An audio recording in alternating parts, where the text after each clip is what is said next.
pala si Yay, dating OFW na taga Cebu. Ngayon ay naninirahan na sa probinsya ng Luzon. Lumipat lang ako ng bahay pero sa probinsya pa rin ako nakatira. Isang ina na may munting pangarap para sa aking pamilya. Tara, samahan niyo ako sa kwento ng aking buhay. Gandang araw mga ka-blessings! At sa nakikita po ninyo, umalis na naman po kami ni Bulinggit. At kung tinatanong po ninyo kung saan na naman kami nagpunta, bali sumama lang po kami kay Daddy para mag-canvas. Habang may isang batang ditong nangungulit na. O, diba? Kahit sang appliances, nagpapa-picture, nagpapa-video siya. Kaya hinayaan na lang po natin habang ganado pa ang batang makulit. Magmo-model daw po kasi siya, kaya pinagbigyan ko na rin po. Kaya pati dito sa may kusina, ayan, nag-model siya. Statue na nga ang posisyon niya dito. Kaya ayan, habang tumatagal, napagod na rin po ata. Pero mukhang may pahabol pa. Andito pa kami sa table.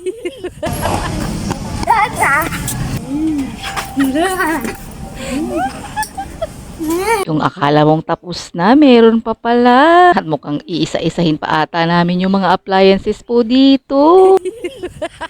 Pagkatapos nga namin sa City Hardware, ito, pumunta na rin po kami sa SM Mall. Pa-picture na rin po si Bulinggit kay Santa. So sa design.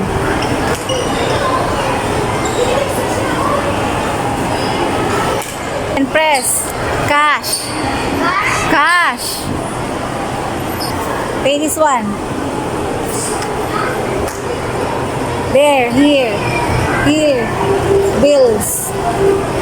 Grupo. Inserted.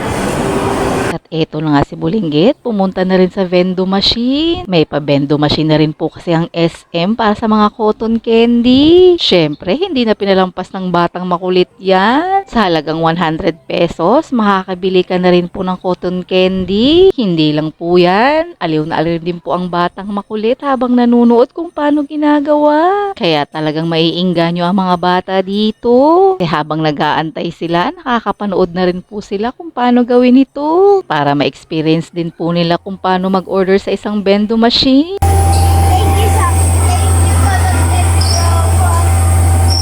Nice. Can we see you? Pagkatapos nga ni Bulinggit sa vendo machine ng cotton candy, ito, nagyaya rin si Daddy para sa massage chair. Syempre, hindi na po natin pinalampas to.